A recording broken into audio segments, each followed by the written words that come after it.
Check one. Hey, hey. Hey, what's up with it, man? You got it? You're in. Yeah, I Good. got it. Can you hear me? Yeah, I can hear you. A little, there's a little bit of a delay, but nothing too crazy. Okay. You're a little choppy. Oh, yeah? Can you hear me now? Can you see me? I can hear you. I can hear you. The resolution on my end is a little low, but Oh, we'll really? work through it. Oh, you're clear as bright as a sunny day, man. You Oh, look, that's good. everything's good on my end. All right, then we'll roll with it. We'll roll with it. So I want to thank everybody for tuning in to the Leedz Edutainment Podcast. Today we have special guest, artist, Rhode Island MC, Jon Hope. Thanks for coming on, man. I really appreciate you giving us your time today. Well, thank you, man. Thank you. I'm really excited to be here, man. You know what I mean? Yeah. I was thinking, first time I came across your name, I think was you were doing some stuff with Static Selector, right? Was that some of your early stuff? Yeah, I think that's pretty accurate. I mean, it's safe to say that he probably not probably he discovered me, like Right. or took me, beyond the Rhode Island scene, nationally, Yeah. regionally, you know what I mean? So him and Dan Green were very instrumental in my in the early parts of my career. Yeah, no doubt. And I want to kind of, that was my introduction to you, and all the stuff was dope. I want to kind of go back a little bit farther than that, just because, Sure. we're talking kind of for the first time here, and Really? we've seen each other in passing and shows and stuff, but we haven't really talked. So Right. I'm curious, Rhode Island, Yeah. born and raised. Yeah, born and raised in Providence, PVD. My parents are from West Africa. So my mother is from Sierra Leone and my father is from Liberia. He wasn't really in my life like that. So, I grew up single parent household and had a pretty colorful background. I was in foster care for a little bit. So anybody who's been following my career, I speak about that experience and things of that nature. But yeah, born and raised in Providence, man. Lived in different places, because of college and just, I lived in Atlanta. I had signed a production deal, lived in Atlanta, LA for a little bit, Brooklyn, but Providence is the home base. Yeah, so I want to talk about growing up in foster care. Now, you said you had your parents, but you went into foster care, or were you always in foster No, care? so what happened was I lived with my mom, but my mom, I was taken away from my mother because she had disciplined me and my brother. And there was a white woman upstairs who called the police. And, when my mother told me to come home by street lights, my mother, whipped us with the belt, you know what I'm saying? And the lady upstairs just, called the police. And when the police came, we were very clear that, my mother was a great mom. She still is. She's my best friend. And but that wasn't enough, and they separated us. You know what I mean? And so there's some residual effects from that. Even today, I was about.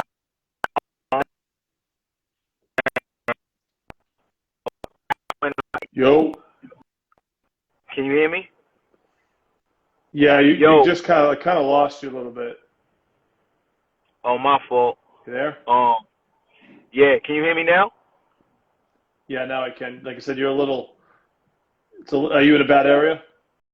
Let me move a little bit. You know what I'm saying? Let me see if that'll help. You know what I'm saying? It's all good. But yeah, man. Hold on.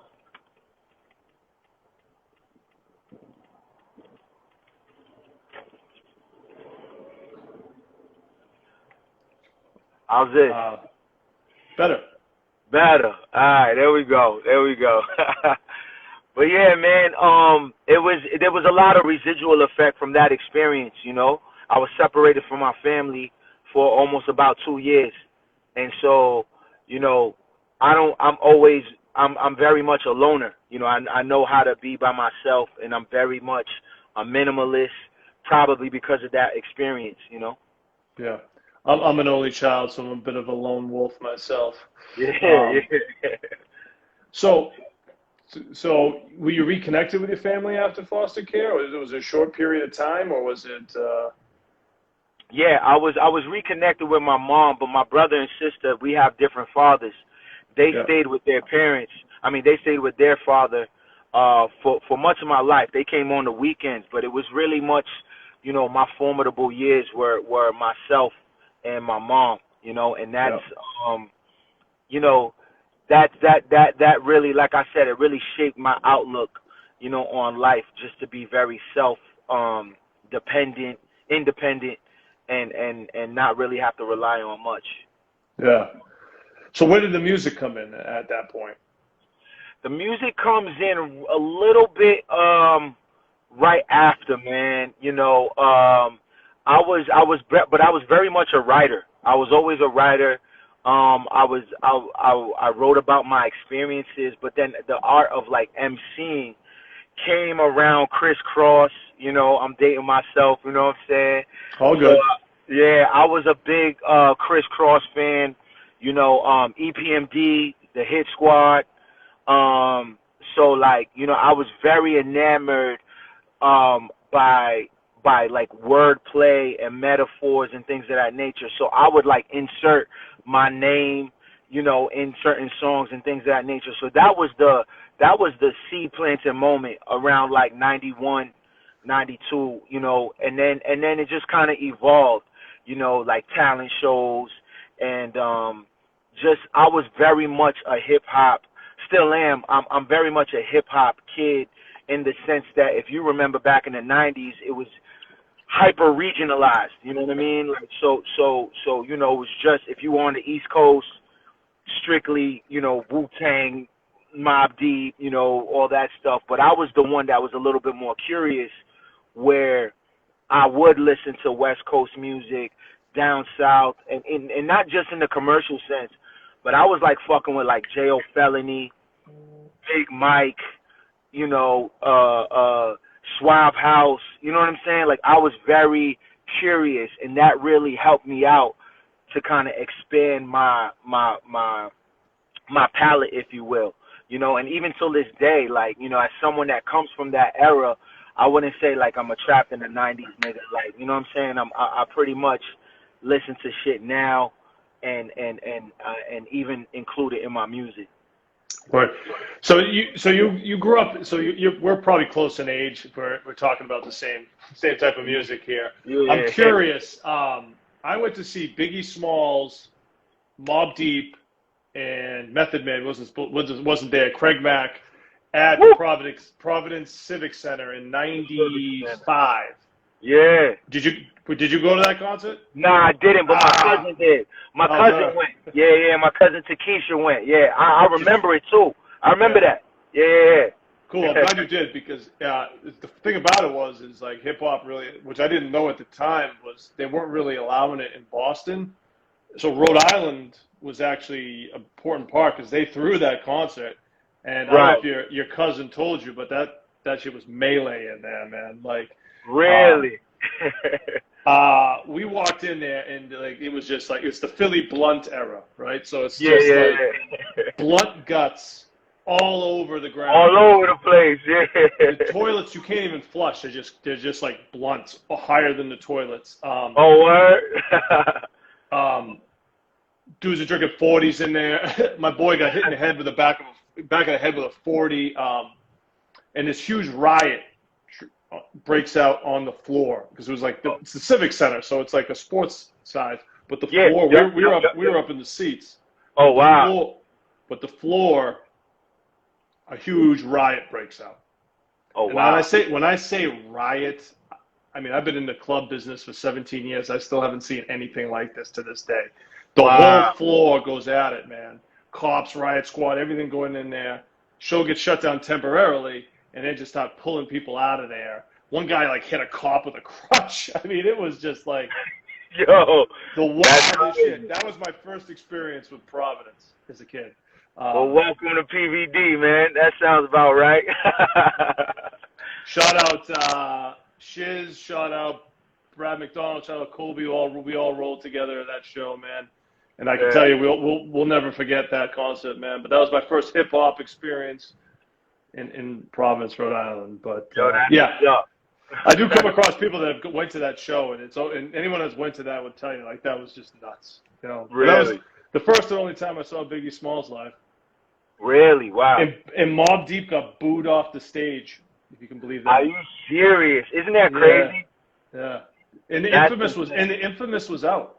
That was gonna be my next question, because I was gonna say, was this Juvenile Hell or was this Infamous? No, it was Infamous.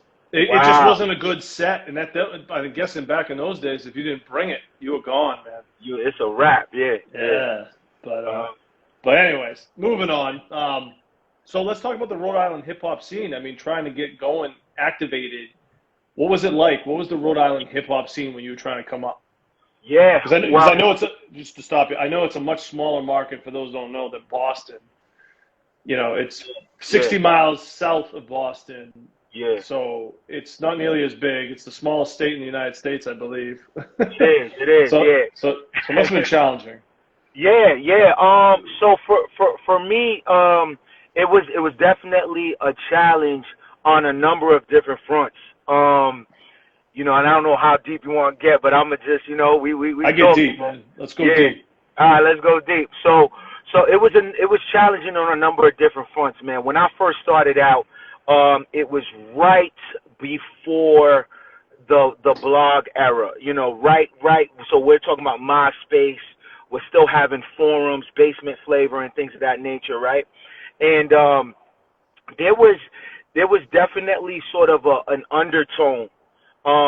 So I'm from Providence, the city of Providence, and the reason why I make that distinction is because there's a lot of people that might be from the outskirts, that might be from Kentucky, might be from, you know, even, you know, Seekonk or some shit, you know what I'm saying? And they'll just say, yo, I'm from Providence, whatever. But I'm from Providence. And with that being said, the music that I made and other artists made, it was definitely it had a street element to it, right? There was a perspective that was, you know, black based, you know what I'm saying?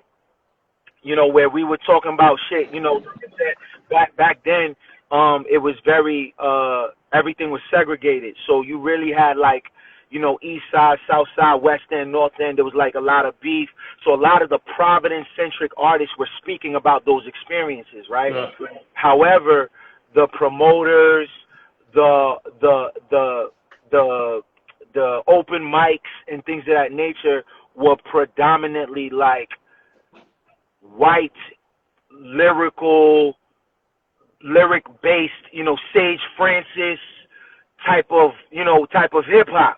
And you had to kind of be a hip-hop head or be intentional about embracing that type of music. You know what I'm saying? Like I was. Like, I know how legendary and significant Sage Francis is, but people in my hood, in my community, don't really jacking that shit. You know no, it's a certain type of hip-hop. Yeah, it's a certain type of hip-hop. That's just what it was. And shout out to Sage, shout out B. Dolan.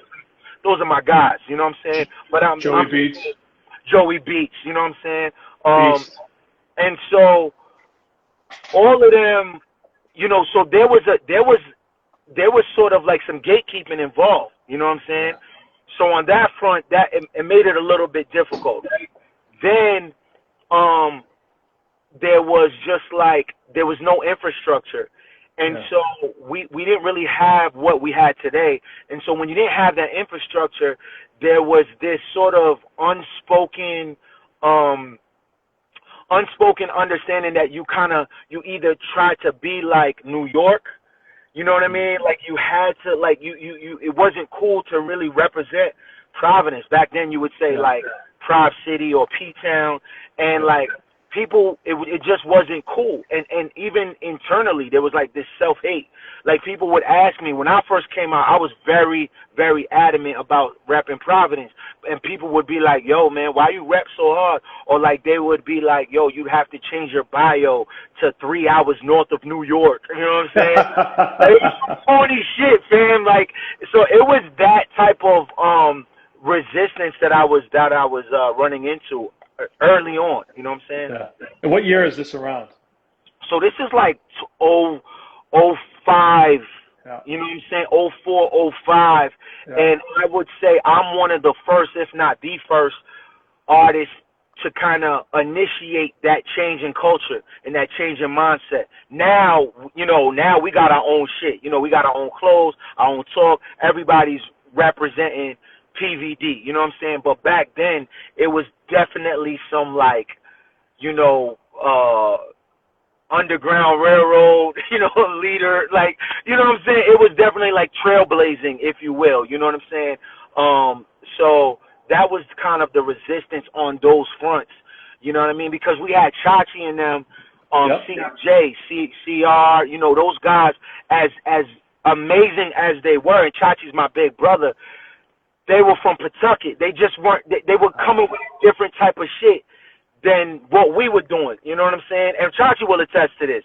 Chachi's the king, don't get me wrong, but like, we weren't jacking that shit. Like they were Pawtucket people, you know what I'm saying? And there is a distinction, you know what I'm saying?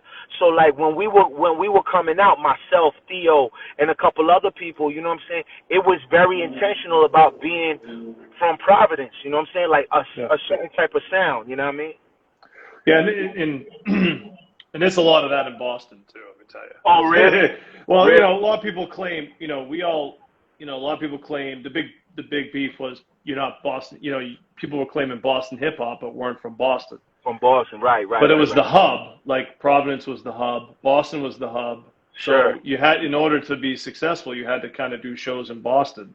Right. So people just started getting categorized in Boston hip hop, and all the Boston locals, the natives, were like, "You're not from Boston."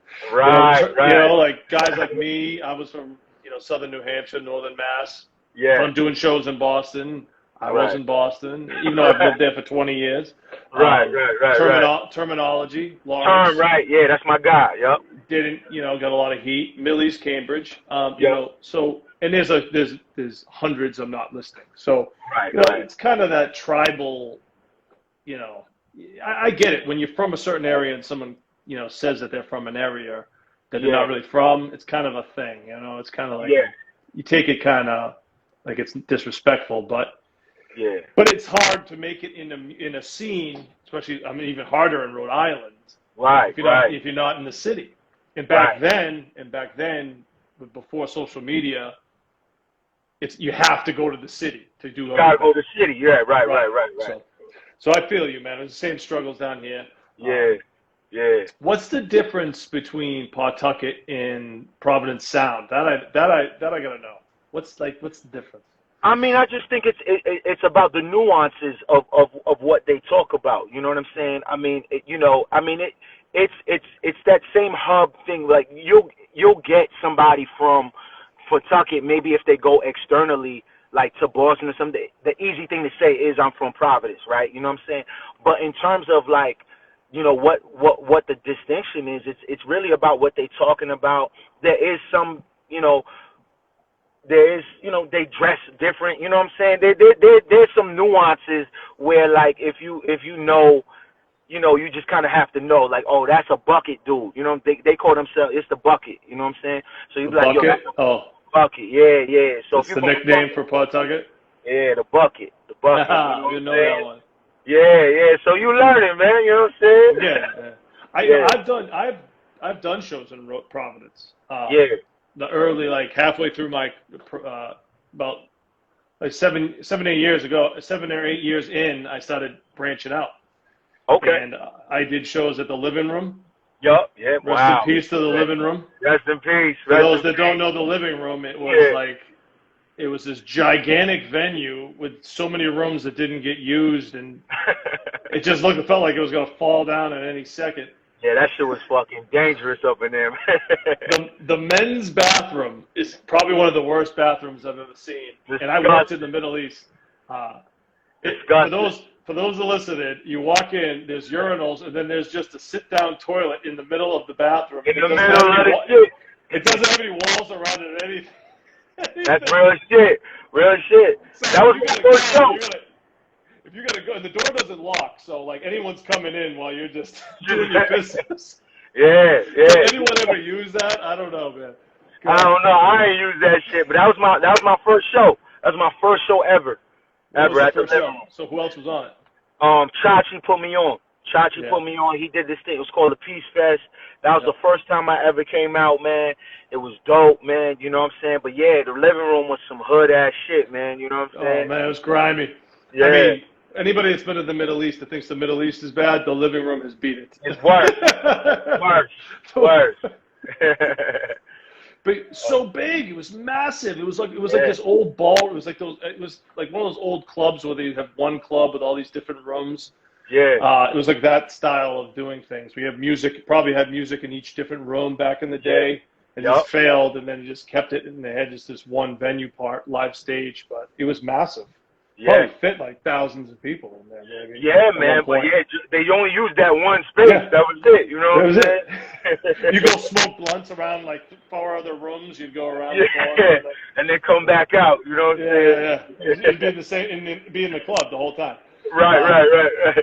Yeah, and then I did shows at Jerky's. Okay, Jerky's. Jerky's, rest in peace. Yep. Jerky's, which is now AS. Some shit like that. Yeah, I don't even know, but it's the same space. Yeah. It's called I know the guy that books it too. Shout out Mike Karp. Yeah, I don't know, man. But it's still up and running, but it's very niche now. I think it's like some goth shit or some shit like that. But there was some good talented MCs and producers that came out of Rhode Island. Yeah. You mentioned Chachi, Swan Nadi, Miles Grimes. Yeah, all them. Fallside, the producer Fallside. Fallside, that's the homie. Yeah. What was his boy? Was Juan Deuce from Rhode Island? Juan Deuce. Shout out Ron Deuce. Joey B, like I said, Sage Francis, B Dolan. Who else is? Some other ones. Give me some more names. Oh man, I mean from that era. There's Fed Hill, Meal Ticks. You know, Stars and Murph. You know what I'm saying? Yep. But now, man, I'll tell you, there's so many now. You know what I'm saying that are really making noise. There's Kari. There's C's. There's Hill Holla. There's Lily Rain. There's Campbell's. There's a lot of real talented people, and again, under the auspice of this is PVD, PVD. We're coming with that type of energy, you know what I'm saying? And I just happen to be, one of the people that's still relevant and being able to kind of play in this era, if you will. You know what I'm saying? Yeah. I kind of walk that line of OG and Yeah, and when I listen to your music, I hear it. I hear someone that can do boom bap, but also can do a trap or a more modern record. Is that you purposely strategize that, or is it just kind of? Yeah, absolutely. I think that's a really good question because, that again, it goes back to the palette. I like it all. You know what I'm saying? For instance, man, I mean today, this morning I went from Lil Baby to Filthy Rich to the DMX album, and then I had some EPMD up in there. You know what I'm saying? Back in business. So that's the range that I have, and I'm very intentional, and so it comes out in the music, and that's not it's not a force. I hope you didn't get that. It's a force. You know what I'm saying? No. I'm very comfortable on a Static Selector beat as well as a Bongo By the Way beat. You know what I'm saying? So let's talk about Bongo By the Way, because I know that he's a Grammy-winning producer. Let's talk about your relationship with him. He produced for Music the Soul Child, right? Yeah. And who else has he worked with? Oh my God, Nicki Minaj, Kendrick Lamar, Kanye West. He did a lot of the Jesus King album. He just did what's her name? Jasmine Sullivan. Yep. The Game, a lot of the Game records. You know what I'm saying? Chance the Rapper. Ant Clements. How did you link up with him, and how did you start working with him? So we're day ones. He's originally from Providence. That's right. Yeah, he's from Providence. His name was Tactics. And so that's when I first came out, we were kind of we were like Static and Turn. You know what I'm saying? Yep. Just kind of like that type of relationship, and even when I was running with Static, it would be you know, you would get on a Jon Hope project on a mixtape, it would be some static production and tactics, you know what I'm saying? Yep. To really demonstrate that range, you know what I mean? And then he moved from PVD to Florida, and then he went to LA. But his first placement was with Music Soul Child and Jeezy. And they were records that I did initially, you know what I'm saying? Oh, so he was like, I'm taking the beat and giving Yeah. You know, so then he changed his name, and he's just taken off ever since. And we just have a really good relationship, a brotherly relationship. And, you know, it's one of those things, as meteoric as his rise has been, you know, you're always gonna find a bongo record on a Jon Hope project. He's very forthcoming about our creative relationship being foundational in his career. You know, so whatever interviews that he's doing, when they ask him how he got started, he definitely, you could look and you'll see that he mentions Jon Hope. You know what I'm saying? Yeah. And you also mentioned working with Nas, right? Well, I was on tour with him. Ah, okay. I was reading on it, and I was like, Nas. I was like, whoa. I didn't hear the record, but so you toured with Nas? Yeah, I toured with Nas. How'd that happen? It was around the time of the Nigga album, the Untitled album. So I did the East Coast run of that tour. So I locked in with him, met Anthony. He had just gotten that new management situation with Anthony Saleh, and I met his team and Gabriel and stuff like that. So it was cool, man. And until this day, man, I still keep in touch with Gabe. You know what I'm saying? Whenever they're in town on this side, you know, I get tickets and things of that nature. But I wouldn't rule out, you know, because of the success of Hope All as well, I wouldn't rule out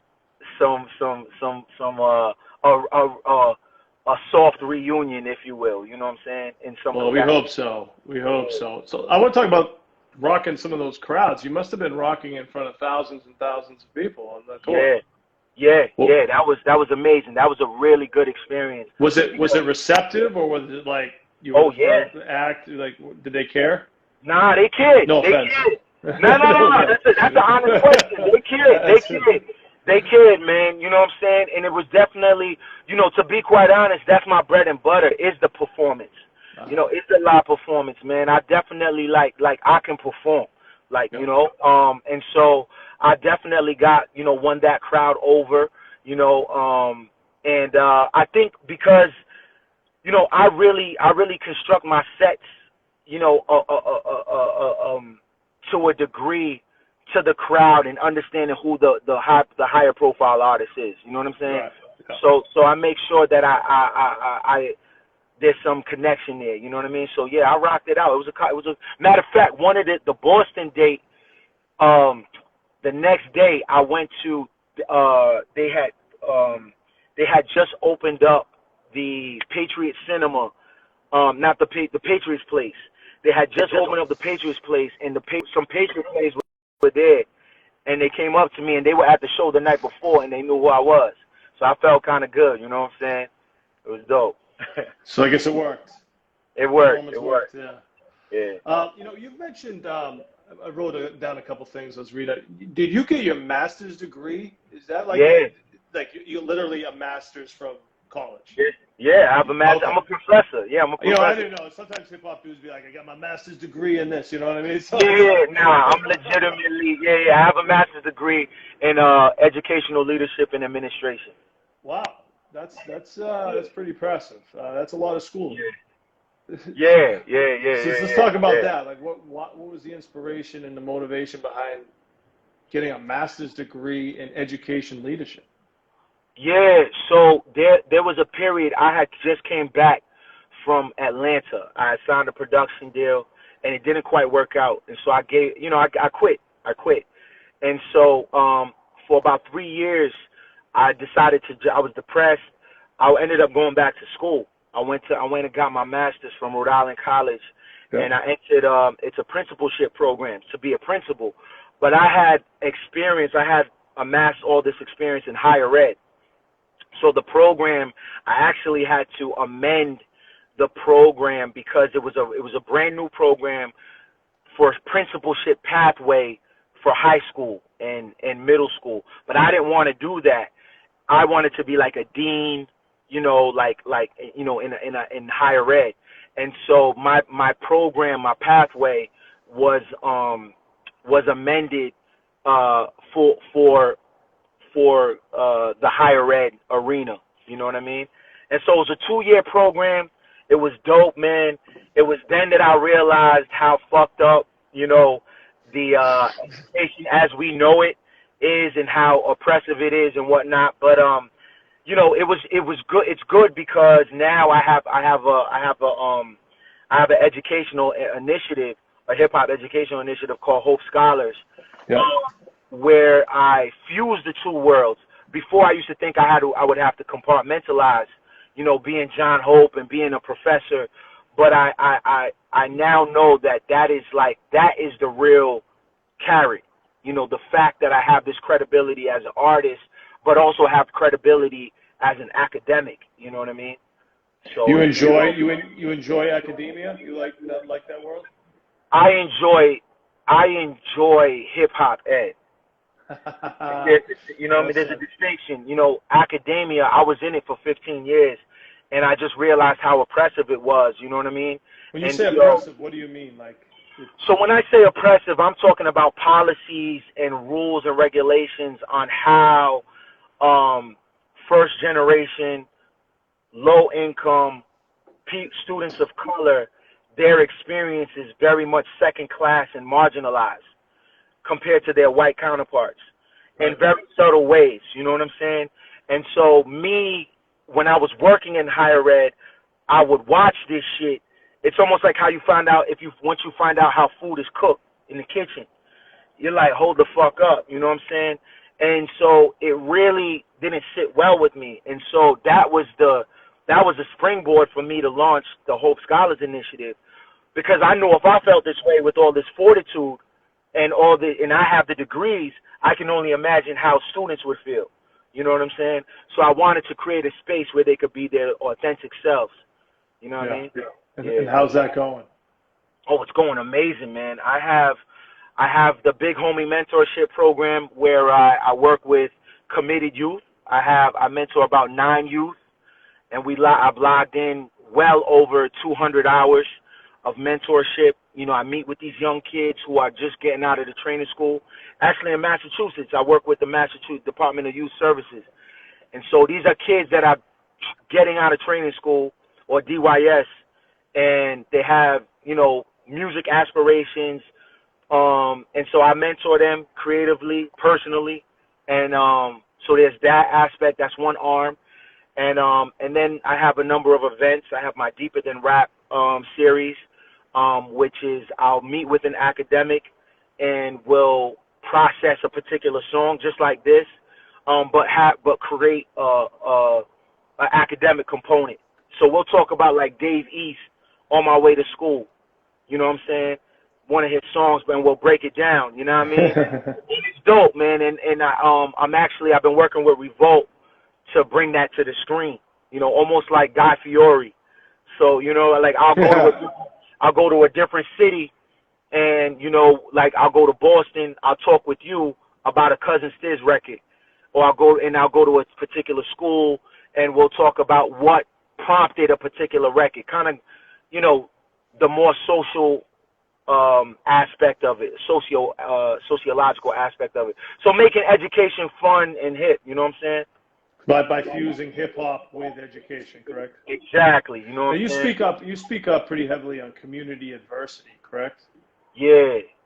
What's your theory on that? Like, what's the issue with that? Well, I mean, a lot of this stuff. I mean, you got to look at systems that are at play. You know, it's very easy to look at the low hanging fruit when you look at, okay, well, why does Chief Keef rap about this shit? Why is Dirk, you know what I'm saying? Why is this stuff happening? You know what I mean? And it's easy to point blame at the artist, but you got to look at the conditions that they come from the systemic aspects of it, you know what I mean? And so I think, like, for me, my duty as an artist and just my being is to make, like, youth think on that level, you know what I mean? So they can, like, identify and dismantle systems, you know what I'm saying? So why do you think someone like Chief Keef, I mean, obviously comes from Chicago's crazy area.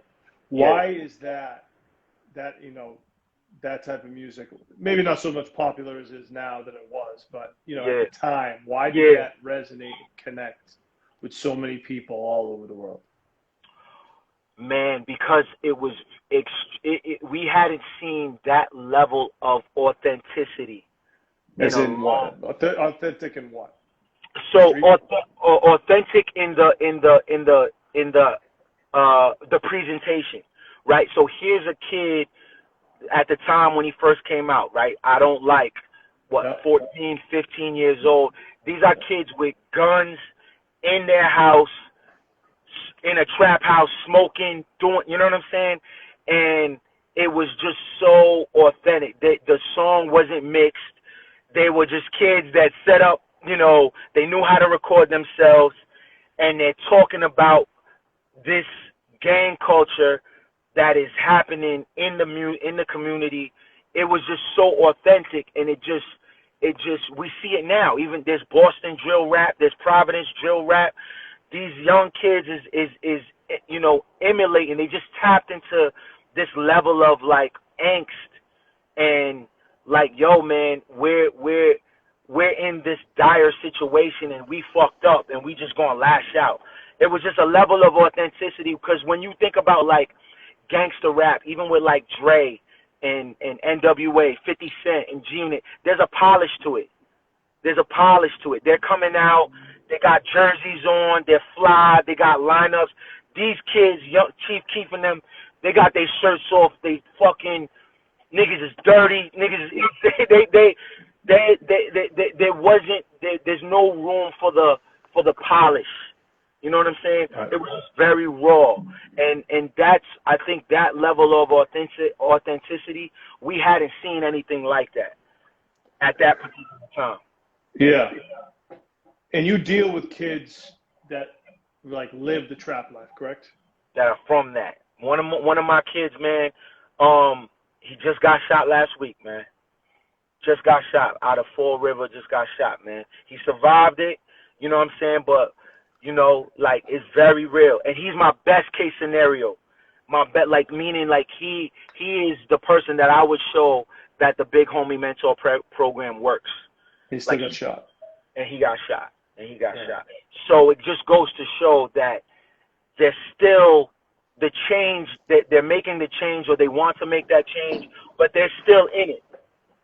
You know what I'm saying? They're still in it, you know? It's hard. It's hard to get out, man. Yeah, it's real shit. It is. It must be heartbreaking for you to work with someone like that, spend all that time and get invested in someone, and they still run astray, or something bad happens, or they go back to this lifestyle. It's got to be very hard to watch that. Deal with that. Well, it's not hard in the sense, because I'm aware of that reality, but it's always, it's just a stark reminder.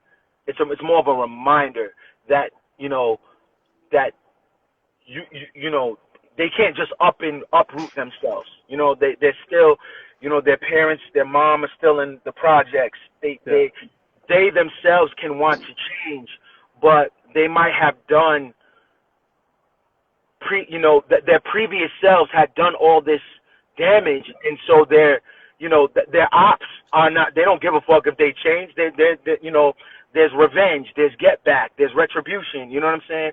So there's so many different things that come into play. It's not so linear as, yo, I'm Jon Hope and I just changed. It's like, well, my ops don't feel that way. Because last week, you know, I did something to them. You know what I'm saying? Yeah. So it's just more of a reminder of, you know, the work has to be done. You know what I'm saying? It's extensive. How do you even begin to fix something like that or address something like that? Again, it's with that honesty, the honesty of knowing that the change might not happen in my lifetime. It might not happen right away. You know what I'm saying? All you can do is. Did you see the Wu Tang documentary? Yeah. They were talking about this too. Yeah. And you God just says, man, it's a broken record. It's really a broken is. record. It really is. So, like, you know, can it be changed? You know, I think that was kind of what he was saying, man. You know, and they're all saying that. Yeah, it can be changed. It can be changed. But the change doesn't look so gargantuan. It doesn't look so grandiose. The change has to be like one person at a time. Like, you know what I'm saying? You know, so. Yeah, it takes action, man. You gotta, and it's a daily action, right? To stay on the right path. It's not like you graduate. You have to constantly make choices to do the right thing. You know. Right. Yeah. Well, thank you for your work in that, man. And no, it's you're doing God's work there, brother. Thank you. So I want to go. You know, I want to talk about the new album, obviously. Yeah, let's talk. You've been waiting to talk about it. Let's talk. Hope all is well. Hope all is well. Came out this year, right? March 3rd. March 3rd. And congratulations. Is this your best work up to date, you think? Oh, 1,000%. Okay. Why is 1,000? Best received. I think for me, I operate from the notion of, you know, my best song is the one I haven't written yet. You know what I'm saying? You know what I'm saying? But the best received and really has put me in a new space. You know what I mean? Yeah. What space is that? What is the new space? The new space of I would say I was in this like purgatory, if you will, where people knew that, like, I knew the music was good, but the numbers didn't show that. You know, I didn't have the monthly listeners, I didn't have the followers, I didn't have the, you know what I mean? Yeah. And so when it came time to try to create new opportunities as somebody, you know, that was self-managed, it was tough, right? You know, Hope, I fuck with this Hope shit, but, you know, the numbers ain't whatever. You know what I'm saying? Enter Hope all is well. You know what I'm saying? And, you know, the Jim Jones feature, OT the Real, you know, the numbers just, I have 4 records that got placed on Spotify editorial playlists, you know, meaning the staff. You know, yeah, and did you just submit that yourself like you normally everybody else does, or did you have a publicist involved in that? So there was a team involved, but that was only on one record, and then the other subsequently, it just that was them that picked that. You know, that was like the Israel, what is it, Wusu record? Is that how you pronounce his name? Wusu? Yeah, Israel Wusu. Yeah. Was that the record that got the big push? So THS, yeah, that got the big push. That whole. Sorry, I didn't write it down. THS, that's the one that got the big push. Yeah. But then afterwards, there was Bluest Moon. There was My God. There was Great record. Winter Story. Thank you. Great records. Thank you. I mean, everything. I actually listened to it, and I put some of your music on my playlist. And I mean, you really did come into your own on this one. And I think it just kind of all came. The sound, what's more like, you know, what's more popular sound is kind of fitting you now. Yeah. And I've seen this with artists before, where it's like they're a little ahead of the curve, and then the sound kind of catches up to them, or things change in their favor. It can also change against you, but you know, but in your case, it's worked for you. And that's a great thing. How was it? I gotta ask. Did you get to actually meet Jim Jones and work with him, or was it just like an email feature thing? No. We shot the video and everything. Okay. Yeah, we linked up. How was that experience? Yo, that was cool, man. That was cool. It was one of those things. Yeah, I'll tell you why, and I think I know where you're going. So initially, so his manager, I do a lot of I write copy and do voiceover work and stuff like that. I write scripts. So I did some stuff for his manager. Yeah, Pone. Shout out Pone. So Pone, this was right at the beginning of the pandemic. Pone was like, yo, if you need anything, let me know. So I'm like, yo, bro, what's up with Jones? You know what I'm saying?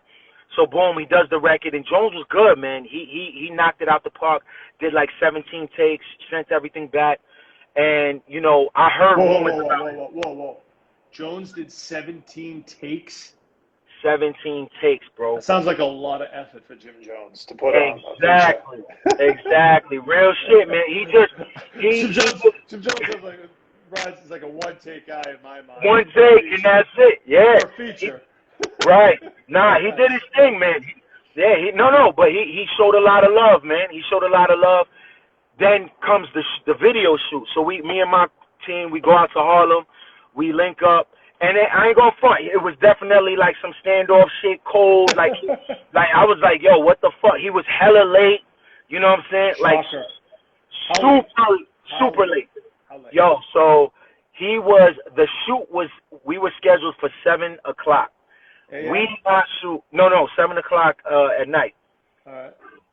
We didn't start shooting until 12 midnight, bro.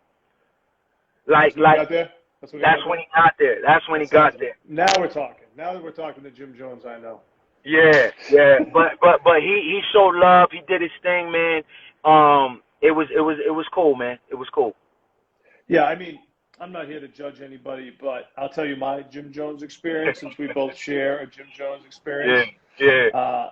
We did a show. We had a show booked, the Middle East, when he was touring with the whole Vampire Life. Remember that? Oh yeah, yep. Yeah. So, the show's packed.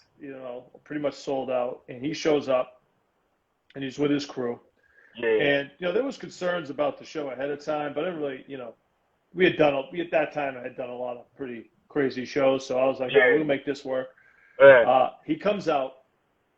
He does one song, and somehow a red Solo cup got thrown on stage. Now, the Middle East doesn't use red Solo cups.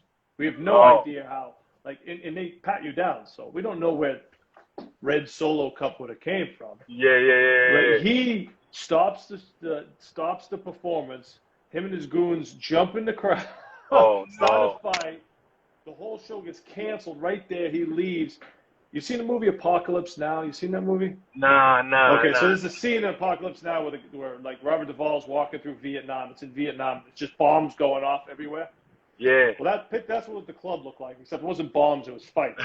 And the fights were just going nonstop, like people throwing up signs. It was just one of the most craziest nights I had. I had two good friends that were interning me at the time. They're like hiding behind the DJ booth, and it was just nonstop chaos. And Jones dipped, was just gone.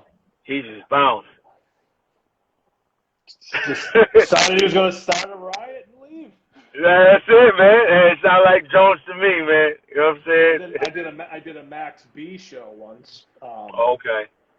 I wasn't promoting. I was helping someone else promote it, and it was during the beef with him and Jones. And the whole time, the whole rumor was that Jim Jones was going to come and shoot up the club.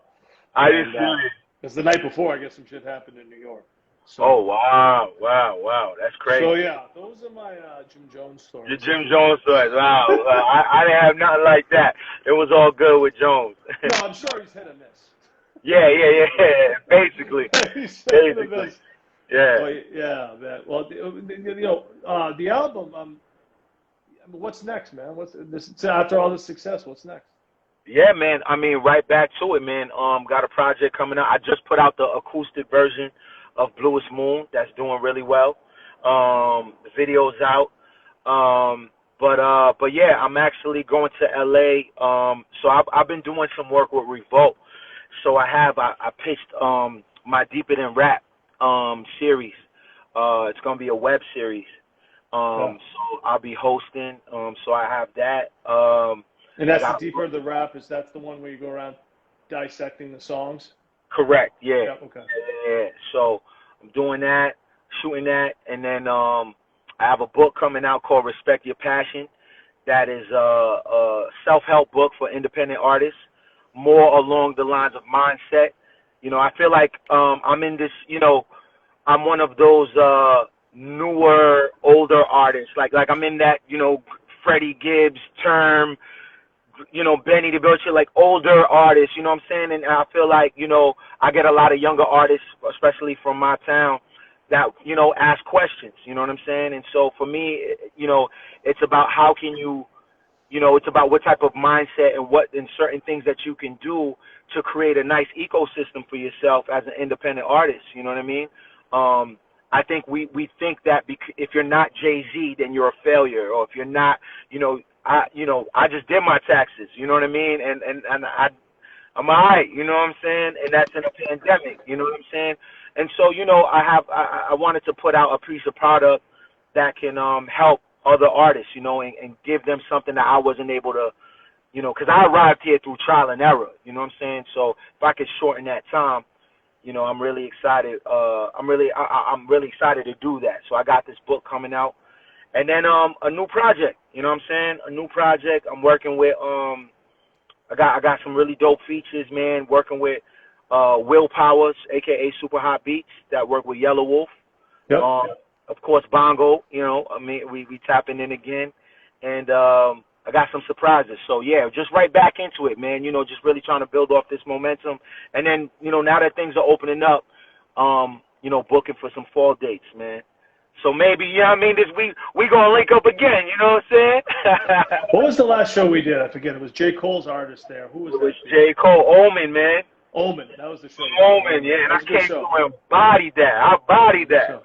That was a really good show. Yeah. So, well, John, I really appreciate you coming through. We're going to wrap this up here. But I'd like to thank everybody for tuning into the Leedz Edutainment podcast with special guest rapper, artist, author, academic. I mean, I could go on with all your traits. Keep going. I didn't write them all down, unfortunately. But, John, thank you, man. And best of success. I'm sure we'll be working together soon. Of course. Thank you, man. Peace. Take care, man. Later.